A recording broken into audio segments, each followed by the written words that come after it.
Hindi ko po ito tutumbahin ngayon dahil po maulan at maputik yung ano.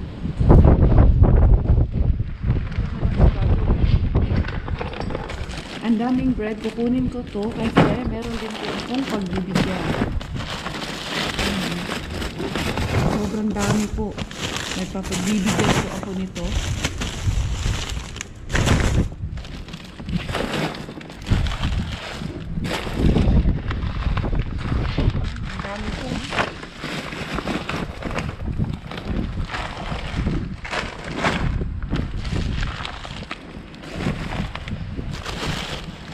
Napakaraming bread. Kukunin ko lang po yung ibang bag ko.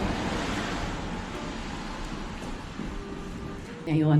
And now mga besh, sa lahat po ng ating manonood dyan, wherever you are in this part of the world, ito po ang biyaya na ibinigay sa akin ng basura ngayong araw na ito.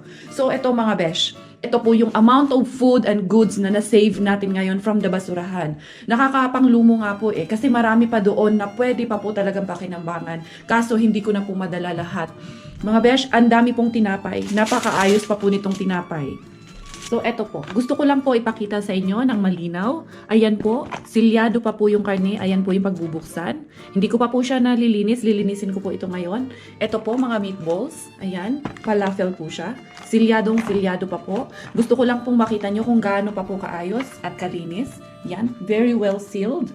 Yan po, meron din po tayong giniling na karne. Ayan.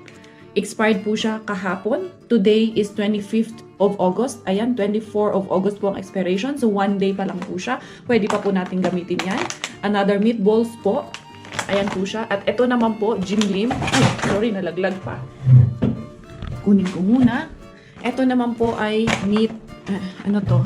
Ito ay parang steak ba mga besh ba? Ayan. Ayan, ito naman po ay para siyang marinated at i-oven na lang to siya. Ready na po yan. Pork din po siya. Dalawa po yung nakuha ko. Ito yung isa. And then ito po, ano po siya? Chicken po siya. Ready to. Prito na rin po. Ayan po 25th of August ngayon. Ang expiry niya is 25th din po ng August. So, ayan din po. Meron tayong kamatis, mga ganyan. So, ngayon mga besh, aayusin ko muna to, lilinisin ko muna to, tapos i-check ko online. Actually, meron naman po siyang prices dito kung magkano siya. And ipapakita ko sa inyo mga besh kung magkano po ang ating masisave dito sa pagkain na nakuha natin galing sa basurahan. Ito po ang biyaya ng basurahan ngayon mga beshi.